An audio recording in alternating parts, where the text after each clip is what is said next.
Welcome, ladies and gentlemen. I want to appreciate you so much because of your great support. The Azimio's chief agent in August 2022 presidential election, Saitabao Kanchory, calls out Raila Amolo Odinga. According to his Twitter handle, he has come out to state this: Raila Odinga should give a clear way forward or hold his peace. Kenyans don't have time for silly games. Ladies and gentlemen, I have very keen watching the Azimio chief agent when it comes to the August 2022 presidential election, his recent words in terms of the Azimio. First, before we react towards this tweet, Saitabao Kanchory came early, about 1 day or 2 days, claiming that when it comes to the issue of Jeremiah Kioni coming out to react towards the whistleblower of the IEBC when it comes to the result that was in the server, that Raila Odinga won election by 8.1 million, followed by William Ruto 5.9 million, Kanchory Saitabao has come out to allege that, leave alone this whistleblower, I was the first person to come out to tell Kenyans what was happening at Bomas and what happened all those period during the electioneering period. So Jeremiah Kioni and the brigades of Azimio la Umoja to come out to allege that there was rigging election. Kanchory Saitabao has come out to allege that he was the first person to announce that there was rigging of election. Now I want us to look at the statement that he has gave out, that Raila Odinga should give a clear way forward or hold his peace. Kenyans don't have time for silly games. This comes after that time where Raila Odinga came out rejecting William Ruto as not the president elected in the Republic of Kenya, while they were having first Kamkunji ground rally. And that day, he came out announcing that they were going to have another rally at Jacaranda grounds. When the time, of course, the meeting that they were going to have there was a Jamhuri celebration, where the President William Ruto was to have his at Nyayo Stadium. Then Raila Odinga and his team Azimio were to have their Jamhuri Day celebration at Jacaranda's ground. But after cancellation, those supporters that were ready and eager, waiting for the meeting of Raila Odinga at Jacaranda grounds, they came out unhappy. It was very unfortunate.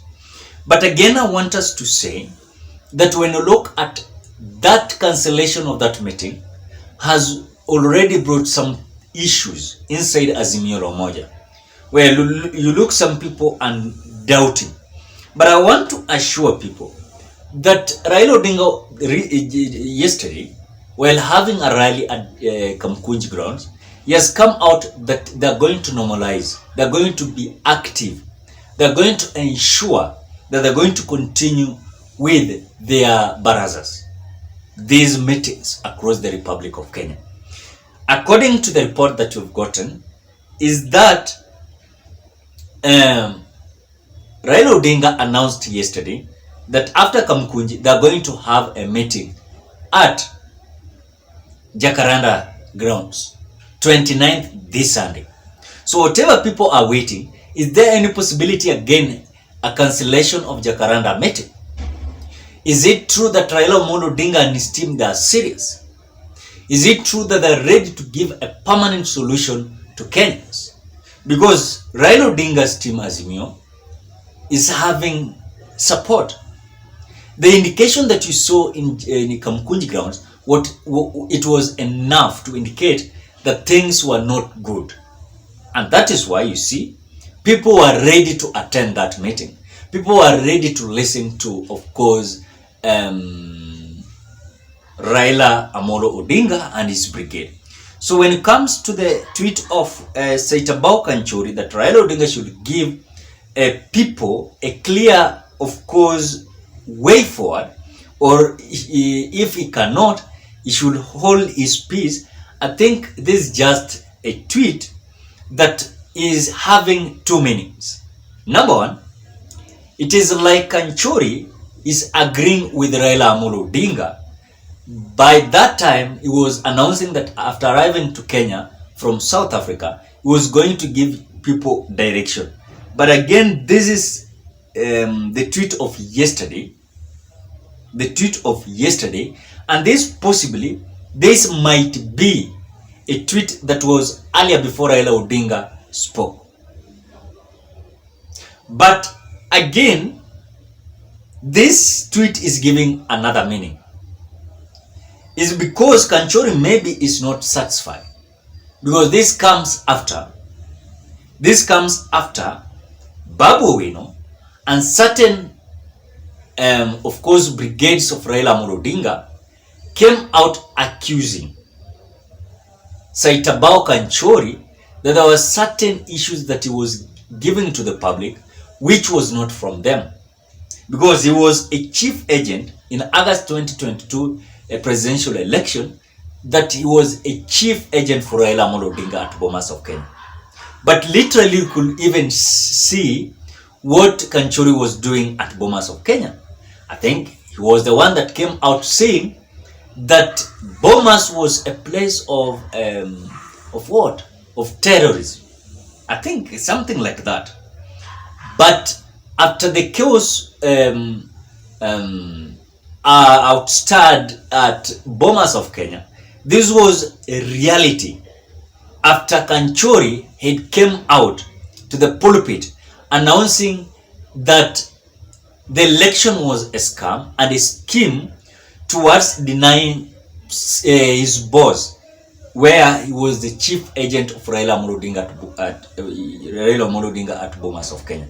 So in true indication, you can see the scenarios that was happening there. It is a true indication that Kanchory has come out to deliver his statement that Raila Amolo Odinga must stand firm. That is number one, firm. Number two, he must mobilize people and give a right direction. Number three, his message is telling Raila Amolo Odinga that Raila, you have followers. Don't let them down. You have followers. And these followers are ready to follow you. They are ready to stand with you. They are ready to hear you and to, of course, to consume the information that you're going to give them. But and again, when you look at the principles like Kalonzo Musyoka, Raila Odinga, Martha Karua, and others, they must be steadfast when it comes to the issues entailing Azimio. I want to finalize by saying this. This time around, it might be different when it comes to the politics of Raila Amolo Odinga with his brigade, because whatever Raila Odinga is sensing is that those who had already exited and joined the government and was from Azimio, he is ready to work day in, day out to ensure that he's going to replace them. And by replacing them, he must ensure that he is going to sabotage them when it comes to the near and future politics. And that is whatever he is doing. So the direction of Raila Amolo Odinga will not just end at the grounds, the way he is talking to the people, but is going to kick off, and the mobilization is going to be operation capturing the seat 2027. This might be likely as the politics of 2002, where Raila Amolo Odinga just sat down and relaxed, and Kibaki took it away from Moi. So it is possible that someone that Raila Odinga might put on place might, of course, cause panic to this current government. So, ladies and gentlemen, perhaps that is my opinion according to the tweet. What are your thoughts? Drop your opinion at the comment section below. Otherwise, thank you so much because of great support. Please consider subscribing, liking, commenting, and sharing this video. Till we meet on another video.